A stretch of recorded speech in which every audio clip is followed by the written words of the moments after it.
Hi guys, তোমরা সবাই কেমন আছো? আশা করছি ভালো আছো। আর আমি তো খুব ভালো আছি। তো লাস্ট ভিডিওটা তো তোমরা দেখলেই, তো আমরা দীঘা পৌঁছে গেছি।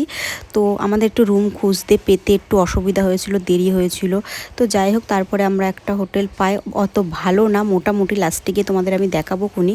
তো যাই হোক, পেয়েছিলাম। ওখানে গিয়ে আমরা রুমে কোনো রকম সব যে যার ব্যাগপত্র রেখে, মানে জামাটা চেঞ্জ করেই আমরা চলে এসেছিলাম মানে সমুদ্রের ধারে, যে চলো আগে ওখান থেকে ঘুরে আসি। তা এই টাইমটা আমরা কেউই স্নান করিনি, কিছু না, জাস্ট আমরা এসেছিলাম। আর দেখো কি দারুণ লাগছিল।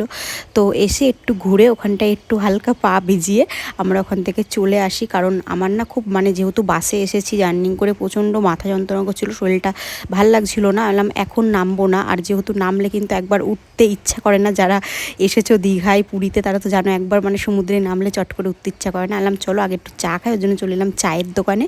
দিয়ে আমরা সবাই মিলে একটু চাটা খেলাম এখানে। খেয়ে মানে আর মানে বললাম চাটা খেয়ে একটু মানে রেস্ট করে তারপরে আমরা পরে নামবো, যাতে আমরা অনেকক্ষণ টাইম থাকতে পারি। তো এখানে আমরা সবাই মিলে চা বিস্কিট খেয়ে তারপরে আমি তারপরে মানে আমরা গিয়ে নেমেছিলাম অনেকটা পরে, আর উঠেছিলাম অনেকটা লেট করে। তো তারপরে এই দেখো কানের দেখে, মেয়ে মানুষ মানে বোঝোই তো কানের দেখলে কেমন হয়। আমার তো কানের খুব ভাল লাগে, মানে খুবই ভাল লাগে। তো এখানে আমি দেখছিলাম, তো নিইনি, তো পছন্দ হয়নি, তার জন্য নিইনি। না হলে আমি কানের দেখলে নিজেকে আটকাতে পারি না, আমি কেন জানি না। মানে হাজার থাকলেও আমার প্রথমে, আমি কিন্তু কিনা কানের পরতে পারি না তারপরেও।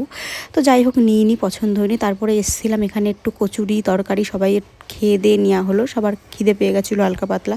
আর এই দেখো আমাদের হোটেলটা। তো ভিডিওটা কেমন লাগলো বলো, যদি ভালো লাগে তাহলে লাইক করে দিও। টাটা।